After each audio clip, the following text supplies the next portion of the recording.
YouTube channel, enable notifications always on to receive all the updates from these episodes and all the content on the channel, the match recaps and all of that. Follow us on social media, I'm at PSP on Twitter, page Paul on Instagram, also Guesme on Instagram, on Twitter, my new account, semi-personal, semi-business anyway. Available on Spotify, Google Podcasts, or all other listening platforms. You can listen there as well. Thank you for helping us reach the 1K, and hopefully for more this season. Join us for more, and you're always welcome. Let's kick off talking about Saturday, of course, the big action that happened on Saturday in the Premier League, and obviously, as we mentioned on Friday's episode, the weekend preview, it was bookended by two major games on Saturday, of course. The early kickoff, the lunch kickoff, the 12:30 kickoff in England with Man City versus Arsenal, and this game I mentioned in the match recap about it. I don't think I need to talk about it a lot or talk about it again. The 5-0 scoreline tells it all, I think, as it is. City dominated the game. Arsenal were really not there. I mean, the mindset is pretty bad, I think, for Arsenal and their fans at the moment. They're really damaged, and they know that their season is going to shreds pretty much because of this result. It's only 3 games, yes, but I think it's clear from the start that Arsenal do not have big chances this season, do not have big hopes this season, and they shouldn't, to be fair, because it doesn't look like their board want to spend effective money, although, as I mentioned yesterday, a pretty crazy information that Arsenal are the biggest spenders in this transfer window. 137 million euros have been spent from Arsenal this season, which is crazy. Which is just crazy when you think of the results that they're getting, the performances that they're getting, the perception the team has for its fans, and across the Premier League, not just for their fans, but across the Premier League as well. So overall, 5-0 tells it as it is. Again, I don't need to talk about it again. You can check the recap if you want to hear what I had to say about that game in itself.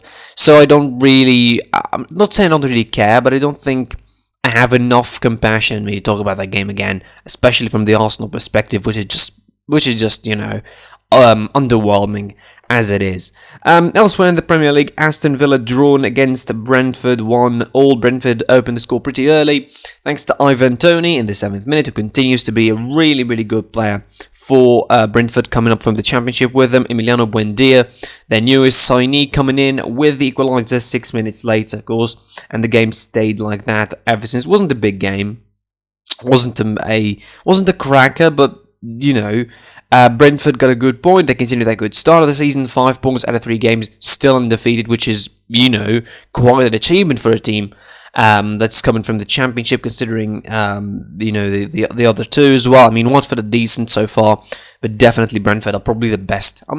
Surely the best of the 3 promoted teams so far in this season. Everton defeated Brighton Hove Albion 2-0, stopping their momentum right at the 3rd round. Of course, 2 goals coming in. The first goal coming in from Demarai Gray, coming in from Bayern Leverkusen this season, of course, who's gaining a bit of momentum this season. Demarai Gray is doing well. He's performing pretty well this season with Everton. I mean, he's a good acquisition. He's a player who knows his way around scoring, around contributing in the attack, and again, he's doing really decent. He started all the 3 games and scored 2 goals already, and he's the kind of guy that that he would add a lot of energy and would be again a decent replacement for Richarlison if the Brazilian gets injured. Dominic Calvert-Lewin made it 2-0 from the spot, and a pretty weird penalty, I would say, for Everton. It was pretty much a clash of players between him and Joel Veltman from Brighton, and somehow they ended up giving it a penalty. I mean, it was a weird one, but still, English refereeing is not a big reference in justice or clear-cut decisions, really. So yeah, it is what it is. Newcastle United drawn against Southampton. What a crazy game that was, by the way. If you thought Real Madrid Avente from last week was brilliant, check this one out. It was a pretty average game, I would say, until it exploded really in the second half. Callum Wilson opened the scoring in the 35th minute, and then Mohamed Lunacy for Southampton equalised in the 74th minute. Pretty pretty touch and go goal, bouncing from the keeper and into his head and all of that. Alan Saint-Maximin scored the second goal in the 91st minute, and the Newcastle crowd obviously went crazy because they thought that was the winner. And in the 96th minute, from the penalty spot, James Ward-Prowse takes the penalty and puts it in for Southampton, making it 2-2 for the Saints, and, finally getting the second point for them this season after a draw against Manchester United. Maybe they will pick up momentum as they go. For Newcastle, the start isn't that good, really. This first point in 3 games, they could have done better with the 3 points. They weren't resilient enough to keep the result as it is, so I think they deserve what they got. Anyway, Leicester City made it hard for themselves against Norwich City 2-1, not actually being 50-50, but actually but not being effective when they dominated the ball. Obviously, they were the better team, no doubt about it. Norwich City, poor start of the season. They looked like they're almost going to nick a draw here, but definitely it didn't work out for them. Jamie Vardy opened the scoring early on in the 80th minute, and the 8th minute, beautiful finish from a Ricardo Pereira assist. Timo Pukki from the spot made it 1-1. Also won a penalty in the category of the weird ones from Soyuncu on him. It was scored by Timo Pukki on Les Melo, really. Then Mark Albrighton in the second half made it 2-1 for Leicester from assist from Jamie Vardy. A goal was disallowed for Norwich City, who somehow managed to be better than Arsenal with their poor start. At least they scored a goal in a certain way that makes them better than Arsenal. At least in the standings wise, it makes them better than Arsenal because they are 19th, and Arsenal would be the ones in 20th because they didn't score any goals. West Ham United failed to be the first team in the Premier League to grab all the 3 points from all the first 3 games this season, as they let go of a lead 2 times against Crystal Palace on their home turf to lose to all. Pablo Fornals opened the scoring for West Ham thanks to an assist from Mikel Antonio in the 39th minute. Then Conor Gallagher, having a masterpiece of performance against West Ham, scoring the equaliser in the 58th minute, capitalising on a melee in the West Ham defence on a cross. Then Mikel Antonio scored in the 68th minute, and we thought, yeah, you know what, West Ham are going to take this. They're going to be in control. They're going to score 3rd or 4th, and they're going to smash Crystal Palace. But Conor Gallagher, with a beautiful individual effort in the 70th minute, makes it 2-2 for Crystal Palace and gets them their first, or the second point actually, of the season after they'd drawn against Brentford in the previous game. And then we come to the main event of the night. It is Liverpool versus Chelsea at Anfield, and it was a big game for a multitude of reasons, not least of which the fact that both teams started the season pretty strong, with clean sheets, with incredible victories. Chelsea carrying some incredible momentum from the second half of last season, and the expectations were high, and the sort of excitement for this one was like off the chart. People were like really anticipating this match to see how these two clubs and these two managers will deal with the things and who will budge. Judging by the result, you could ask the normal question: did Liverpool lose 2 points or did Chelsea win 1 point? I would lean towards the latter because of the red card in particular, which was a big game changer. And I mean a big game changer. Before the red card, I think everything was pretty fine. Chelsea would not exactly go into the attack either. Liverpool had most of the ball. Obviously, it's Anfield. I mean, any opponent Liverpool would have the possession over. I mean, unless it's City, maybe. Chelsea didn't exactly lean forward. They tried to use Lukaku as the station to play off of him. With usual quick interaction, quick transitions going forward. Not long balls though, but quick transitions between the players starting from the back to the middle and then going forward and, trying to use Lukaku as a stepping stone to build their attacks. Lukaku, who had a pretty futile game by his standards. I mean, he scored a goal against Arsenal, a tap-in to be fair, and he had a pretty futile game here. That doesn't make me question why they brought Lukaku, because obviously he's going to score, and there's a lot of teams in the Premier League that are, dead wood in comparison with Chelsea that he's going to score against. But surely this is a futile game for him. As I mentioned, Liverpool not exactly blowing Chelsea off. There was not exactly that big of a threat going forward before the red card, but they still had more possession. They were still trying to attack. Chelsea scored the goal, and for a goal to come from a cross like that, where you have Van Dijk, and from a bad marking, I would say. I mean, it was a pretty freaky goal because Havertz was back to goal, and the header obviously was pretty high above Alisson, and it took him by surprise, I would say. The equaliser came from the penalty spot late in the first half. The penalty itself, I think the controversy is going to be created only by Chelsea fans, because if you're neutral, even if you're not, if you're logical enough about football and rational enough about football, you'll see that it's a penalty. Yes, it hit his thigh before it got into his arm, but first of all, there's two factors to be considered. It was a clear goal. The ball was going into the net. There's no doubt about it, because Reece James was standing literally on the goal line. Second of all, his hand was pretty open. Like, it wasn't, for example, behind his back or close to his body. It was above his thigh. So if it's going to touch him, it's a penalty. Anthony Taylor got a lot of slack from Chelsea fans on social media because of that. But in the end, it is a penalty. And the second half, I think if you know football enough, you know how these things go. The red card put Chelsea in this defensive mood, and everybody was in the box. Everybody was defending. Chelsea didn't do anything pretty much for the second half. They had some interactions in the first half, but in the second they didn't do anything. And then you have, as I mentioned, Liverpool doing all sorts of things, shooting from all sorts of range, and trying their best to beat Chelsea's defense and goalkeeper, by the way, Edouard Mendy, who had an incredible game. People are underrating him. He just had the best goalkeeper in Europe award given to him. He deserves it. Absolutely brilliant, and it would be even more brilliant, I think, for Chelsea in the future. He's an amazing goalkeeper. It's a winning deal in him. So the match ends with a draw, a fair draw, I would say, all things considered. No team of them manages to make it 3 out of 3. Both teams lose their clean sheets. They concede the first goal of the season for both. They end up sharing the points, sharing the spots, sharing the goal difference and everything. And you have West Ham above them, really, thanks to goal difference with 7 points. So as it stands, we still have only 2 games left in this weekend, of course, before the international break. We have United facing Watford and facing Wolverhampton, and Tottenham facing Watford.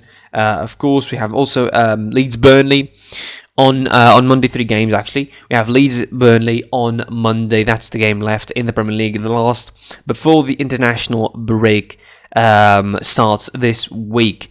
As I mentioned, the Liverpool Chelsea. Just one more thing.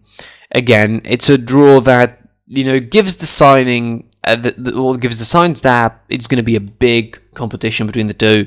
First, going to be probably the closest to Man City, I don't know, or even the team that is going to, try to push Man City to their limit in terms of the title race. The league, we move on to Spain, and of course, 4 matches took place on Saturday after 2 matches took place on Friday, where of course Mallorca defeated Espanyol and Valencia defeated Alaves.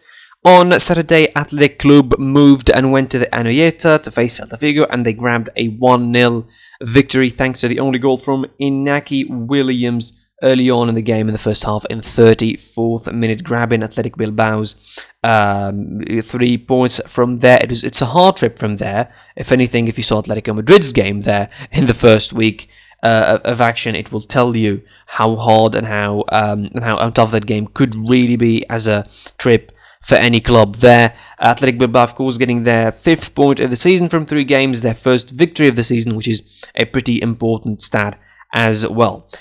Sevilla managed to grab a draw against Elche. They were 1-0 down early on in the game, with Enzo Rocco scoring the first goal for Elche in the 11th minute. And that was that for Elche in the attack, by the way. After that, Sevilla dominated the whole game and managed to equalise thanks to Youssef Al-Nasiri in the 40th minute. in the first half, but they couldn't do enough to just grab the victory. It was a pretty resilient defensive performance from Elche. As for Sevilla, of course, they grabbed the 7th point of the season, makes them joint with Real Madrid, Valencia and Mallorca at the top of the table, of course, before Atletico Madrid play their game today, and before Barcelona play as well today. As for Elche, 2 points for them in the 15th spot. Real Sociedad managed to win 1-0 against Levante as well. Pretty minimalistic victory in a pretty minimalistic game as well. Thin on chances, thin on action, but still, the goal was the decisive factor for it. Ander Barantesia scoring in the 42nd minute from an assist from David Silva to make it 1-0 for Real Sociedad, who also starts strong this season. 6 points out of 3 games. At least they turned things around after the start against Barcelona. They lost 4-2 against Barcelona in the first game, and they managed to turn things around. Another team that turned things around, or at least I would say changed their perspective about themselves in the last game, was Real Madrid. They defeated Real Betis 1-0 in the Benito Villamarin. It was a hard game, as you'd expect it to be, as you'd expect any game for Real Madrid to be in the last 3 years or so, to be hard and to be, pretty nervy for them. It was, kind of the same old for Real Madrid again, and Dani Carvajal this time was the saviour for Real Madrid in the 61st minute. A goal from him thanks to an assist from Karim Benzema. The game was pretty seesaw between the two. You could say that Real Betis had more domination in some portions of the game. Real Madrid had some portions of the game where they dominated more. Obviously, I think Carlo Ancelotti is trying to get around an equipe type, if we can say, for this season. He still have a couple of injuries he wants to get off. He added another one with Miguel Gutierrez, who started the game as a left back, being injured and being replaced by Rodrigo, which forced him to turn into potentially 3 at the back, even with David Alaba as a sort of a semi left back and semi centre back as well. But eventually, Dani Carvajal was a saviour. It was not a great game for Real Madrid.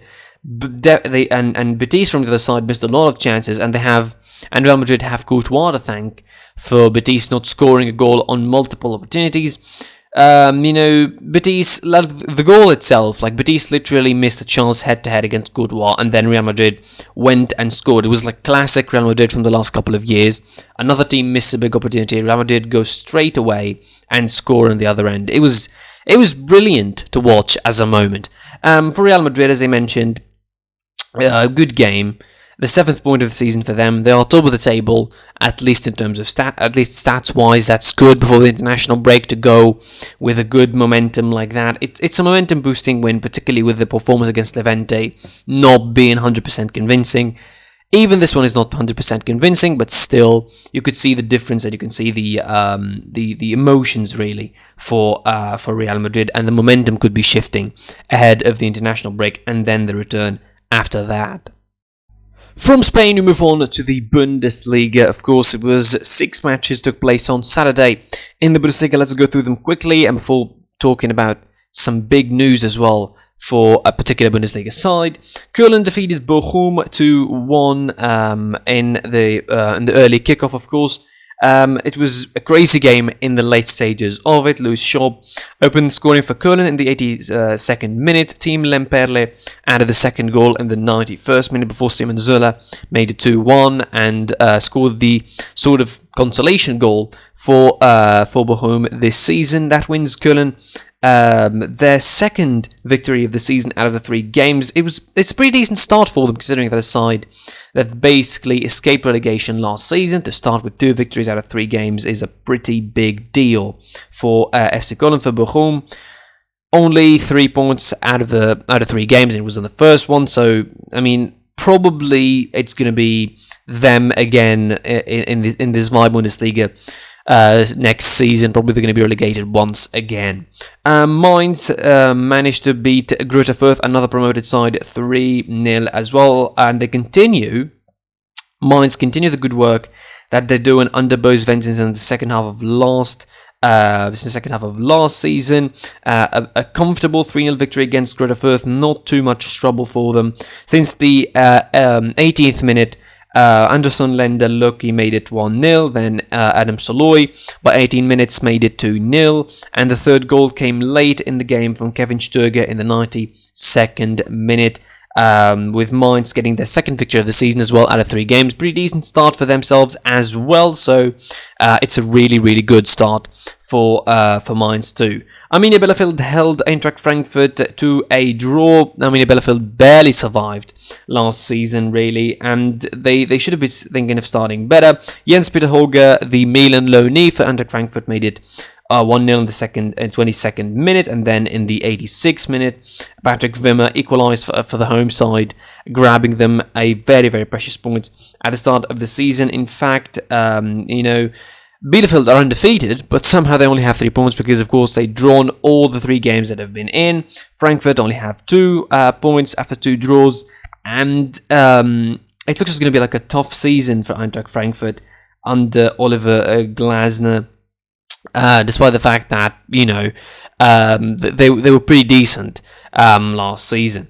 Bayer Leverkusen continue their flying start as well to the season, 7 points from the first 3 games and 4-1 obliteration for Augsburg again. No problem really for them. 2 own goals were scored by Augsburg in this game. Jago and Florian Niederlechner scoring, but Florian Niederlechner at least made up for it when he scored the only goal for his side in the 30th minute. Then it was the Florian Wirtz show a goal and an assist for the German sensation. 3-1 from Patrick Schick for the assist for Wirtz, and of course the 4th goal from Wirtz himself from the assist of Kerim Demirbay. 4-1 for Leverkusen, starting really, really good. The work that they've been doing also since the second half of last season is amazing, and with Gerardo Seoane, they're doing really well. 7 points out of 3 games. It's a pretty decent start for Leverkusen, but again, it's all about momentum. It's literally what happened to them last season. They lost momentum at a certain point, at a pretty crucial point of the season, and they paid big time for it. Stuttgart lost to Freiburg 3-2 at home. It was a first half of unbelievable proportions in that game. Like, the first half saw all the action you need in that game. Woo Young-jung scored 2 goals for Freiburg in quick succession in the 9th minute, in the 3rd minute and 9th minute. Then Lucas Höller made it 3-0 for Freiburg, and they looked flying high before Mavropanos scored the opening goal for Stuttgart, made it 3-1, and then before the end of the first half, Hamadi El Gadiwi made it 3-2 and scored the second goal for Stuttgart, and it looked and we had a great second half, but Stuttgart couldn't do enough just to grab the equaliser and grab the point at least. And of course, in the end, Bayern Munich defeating Hertha Berlin 5-0, a complete thrashing, a brilliant performance, particularly from Jamal Musiala in this game, despite the fact that Lewandowski scored another hat-trick, another Bundesliga hat-trick, his 13th, scored his 5th goal of the season, already trying to try to top himself up, really, this season. 5 goals already in 3 games. Could he do it again? I don't know. Jamal Musiala had a brilliant performance as well. He's a really brilliant superstar. People, when they talk about big talent in the world, they mention likes of, Pedri and Sufati, and of course the bunch in the Premier League, Phil Foden, Mason Mount and Bukayo Saka, but they don't mention Jamal Musiala and Florian Wirtz for some reason. Like, it's a Bundesliga syndrome of sorts.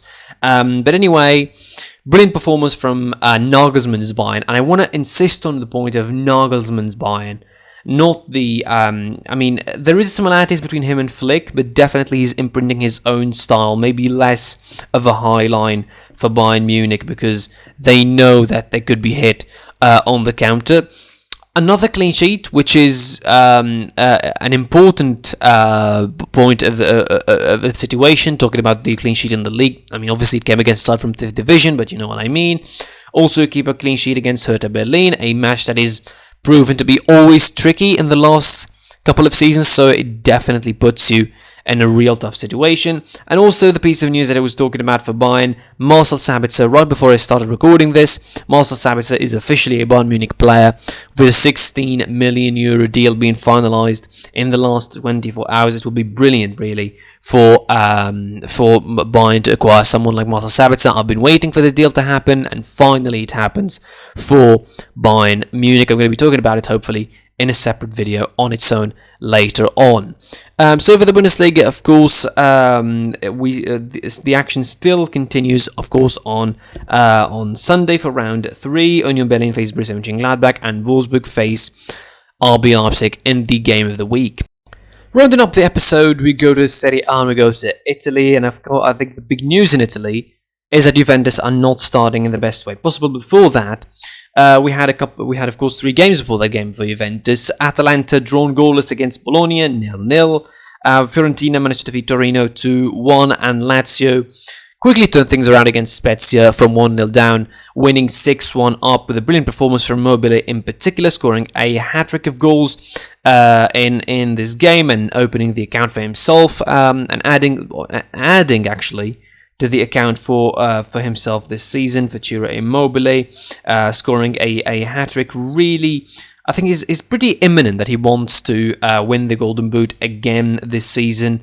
He already starting strong in Serie A in the 2 matches that he already has with Lazio this season, already scoring 4 goals in the space of 2 games, which is again a brilliant start for someone like Ciro Immobile in a very emphatic victory from Lazio under Maurizio Sarri, who are looking really decent in the first couple of games. The Sarri ball and the Sarri effect is giving its its effect on the Lazio team. As I mentioned, Fiorentina defeated Torino 2-1. Dusan Vlahovic made it 2-1 for Fiorentina. Of course, it was a pretty convincing win for El Viola. Torino didn't have a lot to do in this game. Simone Verde only made it 2-1 as a consolation in the end after Dusan Vlahovic, and Nicolas Gonzalez made it 2-0 for Fiorentina early on in the game. And then we come to the big game of the night, or supposedly the big team of the night, where the focus was on Juventus. Of course, the questions were what is going to be like after the first game without Cristiano Ronaldo, and the answers were pretty easy and clear. Not good. Not good at all, and not just because they lost against Empoli. Like, this is not a freak result in the fact that they lost against Empoli because, Empoli grabbed the goal and that's it. It was a 50-50. It was a 50-50 in the weirdest way possible. Like, Empoli had loads of chances during the game. If you look at the stats, it's pretty close. When Empoli managed to have 45% of possession and managed to have 11 shots against Juventus in Turin in front of a full house, if that doesn't tell you how the season is going to go, I don't know what it is. Yes, Allegri is back, and yes, he's probably going to be the most disciplined coach in the world, and he's going to be the most strict coach in the world, and he's going to, push the players and do all of that.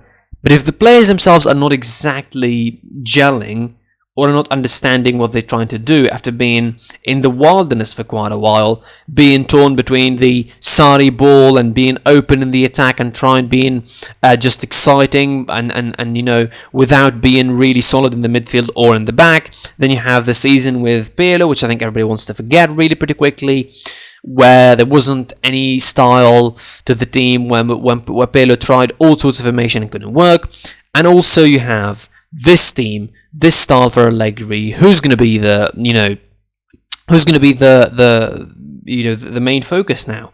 I think if you look at the game, the creation or the creativity for Juventus only came from Chiesa, a bit from Cuadrado, not a lot too much happening from Juventus' midfield, the choices in the midfield in particular. I mean, Adrian Rabiot, after all the problems he's been in, after the old debacle about the Euros, as a player himself, I don't think if Allegri is the master of being disciplined, I don't think that he would start Rabiot anymore. You have the option of starting someone like Locatelli now. You bought him for cheap money, and he was your big deal and your only big deal of the summer, so why didn't start with him? Danilo starting in the midfield, a weird choice. I mean, starting with Danilo anywhere on the pitch is weird, but starting with him in the middle as your 6 is just weird. It's just weird. I can't understand it. Weston McKennie as a number 10 doesn't work. So you put all that together and you have a recipe for disaster. Empoli not just scraping a goal, but really playing their way into scoring and playing their way into winning. It doesn't look like it's going to be a decent season for Juventus. The fans should be hopeful, yes, but I don't think they'll have enough even to win the Scudetto. I don't think they will have. I think Lazio are going to be better. Inter still look decent. With the addition of Joaquin Correa, still look really, really good and still have a really decent side to play. Atalanta are Atalanta, they'll be always there. And maybe an outsider chance of either Napoli or Roma being in this title race for real this season.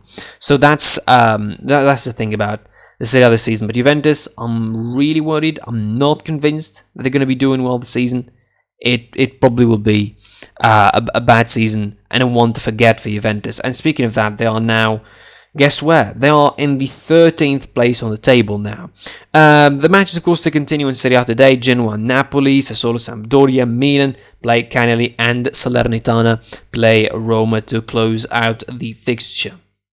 Thanks for watching, thanks for listening. I was with HD of the PSP, as I mentioned. Like, share, comment on the video on YouTube, subscribe to the channel, enable notifications to receive all the updates, follow us on social media, links in the description, the usernames on the screen, and of course listen to us on Spotify, Google Podcast, and all the other platforms. Thanks for watching, and until I see you soon, goodbye.